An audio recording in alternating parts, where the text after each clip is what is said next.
Hello everyone and welcome to my channel. My name is Charlotte and I'm a professional self-employed actress and vintage vocalist. Today I'm going to be giving you a wedding checklist on all the things that you should have done by now.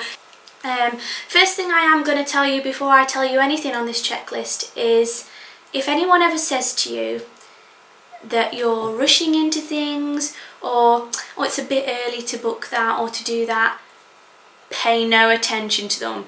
Seriously, in the nicest possible way. I can't describe how crucial it is and how vital it is to book things in advance. If you want to avoid disappointment, you really need to be looking at booking things between 6 months to a year before your wedding. People do just get snapped up like that, literally, whether it's the cake, photographer, car hire, venues, whatever. You really need to be organised and on the ball if you want to avoid disappointment in anything that you want to book in your wedding. So whether you've got 2 years to go, 1 year to go or 6 months to go, never pay attention to people if they say that to you. This is something that you really want to get right.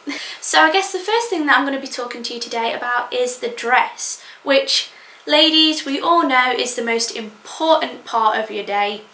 That literally is the one thing that really matters when it comes to being a bride. Your dress has to be perfect. So I am going to say, whatever dress you're picking, don't settle for second best. This is the dress that you're supposed to feel like a princess in, that's supposed to be utterly perfect, makes you feel beautiful, you're supposed to feel comfortable in it. This is the one thing that you really need to get right. So always go with something that you really want. Don't pay any attention to the cost. Seriously, the wedding dress is super important. I mean, you're only really going to be wearing this once, and ideally you only want to get married once, so you know, make it count. Really make it count. I've had my dress sorted for the last 6 months, so by the time my wedding comes around I will have had it sorted for about a year. And I can't say much, unfortunately, about the dress itself, because if my fiance ever listens to this video, I don't want to give anything away for him. I don't want to spoil the surprise, understandably. So I'm just going to tell you though who I do recommend when it comes to getting a wedding dress, and that is Vocalist Bride. They've got stores all over the UK and they are so helpful. They're a great team of people. They have such a wide range of dresses, it's unbelievable. Like literally, the chances of you finding what you want are so great. And they offer free storage for when you have picked your dress. Another really good thing about Vocalist Bride is they offer a remeasure, which is £65 on top of whatever you're paying for your dress. But trust me, it is well worth it. The thing is when it comes to wedding dresses, even if you're like me and you don't gain weight or lose weight, it's still something really good to do, because what it allows you to do is twice throughout the year they will remeasure you before your dress gets made, so that when it gets closer to the wedding you will have the exact size that you need for that dress, because you want it to look perfect, you want it to fit beautifully and to be comfortable. So for me, the remeasure was the best thing I could have ever done. It just made me feel a lot better about getting the dress and getting the dress right. So I do recommend the remeasure. The next thing that I'm going to say that you probably should have done by now, again I did 6 months ago, so by the time my wedding comes that's a year, is the cake. Now a lot of people might think that you can leave the cake quite until last minute. The truth is you can't. Cake makers, they do again get booked up really quickly. And it's really important again to get a cake that you like. I mean, everyone's going to be going home with a slice of it, so you want to get a cake that's right for your wedding and that maybe even matches in with your theme or colour scheme. Something that I've done that you might want to do just to keep everyone happy is have a cake that's got tiers on it. Mine's going to have 3 layers, 3 tiers on it, and the bottom layer is going to be strawberry and champagne, middle is going to be chocolate, and top is going to be chocolate salted caramel. So there's a flavour of cake that everyone likes, so it kind of keeps everybody happy. You might want to try doing something like that. That kind of usually works. I definitely am also going to say that a photographer is something that you should book at least a year in advance, or 9 months. Try not to leave it longer than any 9 months prior to your wedding, because they do get booked up really quickly as well.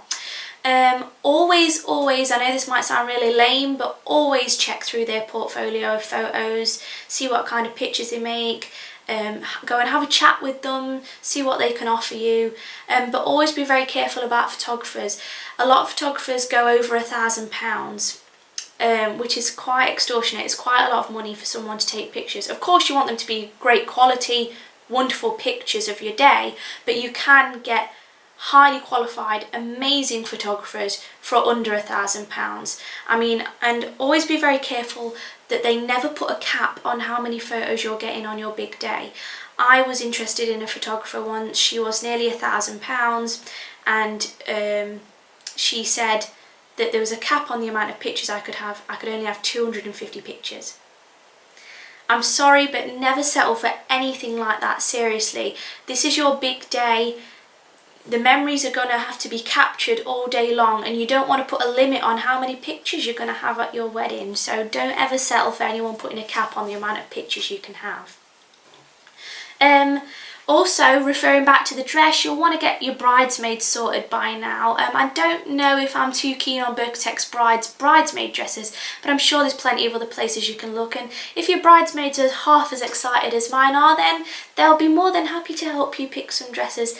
And when it comes to their dresses, you probably will need their help, because they're actually more complicated, I find, than getting my dress, because it's picking something that you like but everyone else is going to feel comfortable in as well. I mean, it's a special day for them too. They're going to be wearing this dress all day. They need to feel like princesses as well, so that's something that's really important. Flowers is something that you also need to be thinking about at least 9 months in advance, I'd say. I booked mine 8 months in advance, and even then she was taking bookings around the date of my wedding, and it was, you know, I literally just managed to get a booking with this florist.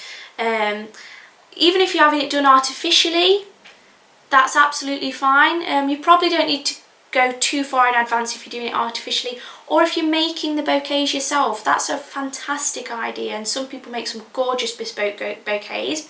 The only thing I will say is allow time for you to maybe get it wrong. If you're not as crafty as you think you might be, and these bouquets don't turn out the way you wanted them to, or they don't look very nice, or you kind of give up on making them after a while, make sure you've got time in advance for someone to come along and save the day for you, so you can book someone in to do that.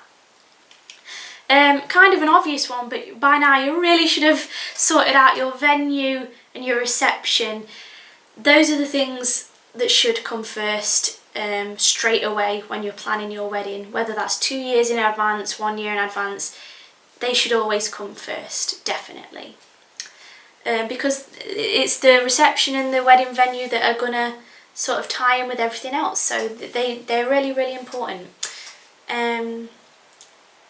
Caterers, again, unless you're having somewhere that does a sit-down meal and they're taking care of all that for you and taking that weight off your shoulders a little bit.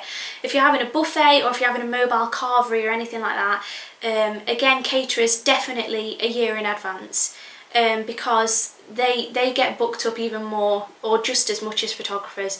They're really popular by demand, caterers, so I'd say to definitely get them booked in well in advance, well and truly, because again, food is a very vital part of the day, you know, and that's definitely got to be right, so always be thinking on that. Same with DJ and entertainment. You're looking at about 9 months in advance for that, 6 months at a push. As a performer and entertainer myself, I know what it's like to get booked up in the air and have to disappoint people. Usually I'm booking at least 6 months in advance, if not more sometimes. So it's always best to try and organise that as soon as you can as well. But perhaps not a year in advance. Don't let it be your first priority. Cars. Some people like to go quite personal on cars, and they don't like to pay for wedding cars. They like to get their fiance's car to be driven to the church in, or perhaps their dad's car or something like that. But if you are booking a wedding car, again, 9 months in advance. When we booked our wedding cars, we did it 10 months in advance, and even then the lady just about squeezed us in with the car that we wanted on the day. It's a really nice idea to get a wedding car, it sure is, but again, they need to be done fairly soon. Hen night invitations don't matter so much. You can leave them quite late actually. Vice versa if your fiance is organising a stag do. Unless you're having an activity weekend, such as like something what I'm doing. I'm booking a can-can dancing workshop and meal with lastnightofreedom.co.uk. You need to do that at least 6 months in advance, I'd say, just so that they can, all of the people coming on your hen night can put their deposits and balances down, and that they can arrange a venue and choreographer for you and things like that. That's why that needs to be done in advance, because they're basically organising your hen do for you. Or if you're just having a good old knees up in town or something like that, it really doesn't matter. You can leave it quite late, just as long as your hen party have a good idea of when you're going to be hosting it. And leading on from hen invitations, your wedding invitations, definitely send them out about 5 or 6 months prior to your wedding. I know that that kind of sounds like quite far, but especially if you're having a summer wedding, the last thing you want to do is give someone an invitation and they say, oh my god, I can't come because I've just booked a holiday. And there'll be nothing you can do about it, or they can do about it, because you left it too late. So kind of make sure your invites are done well in advance. In fact, the best thing I recommend for all of this is a wedding planner. I got brought a wedding planner as a gift from a very good friend of mine, and it has been my fairy godmother throughout this whole process. I've been able to keep track of my budget, what I'm spending, dates for things. Everything is organised with a wedding planner. It's fantastic, and it's really nice to keep notes of everything you're doing for your wedding so that someday you can look back on it. It's a really nice keepsake as well, so it doubles up as that. Obviously there's a lot of stuff that, you know, does need organising, but maybe not so much in advance. I'm basically telling you everything on this checklist that you need to book and put a deposit down for. All the other stuff, such as picking accessories for your wedding, choosing a guest book, decorations, all of that, you can do that in your own time when you feel comfortable. That's not really going to go anywhere. Last but not least, honeymoon. Whether you're going abroad or staying in the UK, it's probably best to book your honeymoon at least 9 months in advance, because unless you're not really too bothered where you go, if you're really focused and you've got a really good dream of going somewhere on your honeymoon, make sure you don't miss out on it. Plain and simple really, get booking it as soon as you can, because remember, you know, things can easily be paid for throughout the year. 99% of the time, all you need to do is put a deposit down. And for the rest of the year you can just pay things out in small chunks, and so it spreads itself out across the course of the year or 2 years or however long you've got to wait for your wedding, so it kind of works out fine in the end. That's pretty much it for the checklist. If you think I have missed anything out, or if there's anything you think I could have added to that, or if you have any questions or advice you'd like to ask me, I'd be more than happy to hear from you, and I really hope this video has helped. As I said before, I am a professional vintage vocalist, so if you are looking for one of those for your wedding, or just a vocalist, and you are based in Nottingham, Lincolnshire, Leicestershire, Derbyshire, I think I've covered everywhere yet, please do give me a comment and inquire with me. I'd be more than happy to take on inquiries, or you can visit me on Facebook or drop me an email. I'm charlottehandleyvocalist@hotmail.com. And like I say, thank you very much. Please feel free to like, comment and subscribe if you'd like to. Thanks again, and I really hope you enjoy planning your wedding. I'll be uploading more videos soon. Bye for now.